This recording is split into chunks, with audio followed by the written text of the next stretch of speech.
ఒక చిన్న అభ్యర్థన. ఈ వీడియోను మధ్యలో ఆపకండి, ఎందుకంటే తోడు నీ చివర్లో మీరు వినబోయే ఒక నిజం మీ జీవితంలో ఒక నిర్ణయాన్ని మార్చే శక్తి కలిగి ఉండవచ్చు. ఒక్క ప్రశ్న అడుగుతాను, సమాధానం చెప్పే ముందు ఒకసారి గుండె మీద చేయి పెట్టుకో. ఈ రాత్రే నీ జీవితానికి చివరి రాత్రి అని దేవుడు చెప్తే నువ్వు ప్రశాంతంగా నిద్రపోగలవా? ఈ ప్రపంచంలోకి వచ్చినప్పుడు నీ చేతుల్లో ఏమీ లేదు, వెళ్ళే రోజు కూడా నీ చేతుల్లో ఏమీ ఉండదు. అయితే మధ్యలో నాది అని ఇంత గర్వం ఎందుకు నరుడా?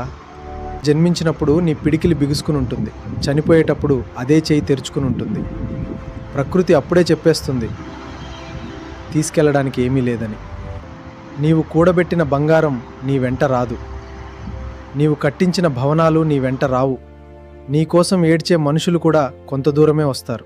చితి వరకు నీ బంధువులు, చితి తర్వాత నీ జ్ఞాపకాలు. కానీ కాలాన్ని దాటి నీతో నడిచేది ఒక్కటే, అది నీ కర్మ.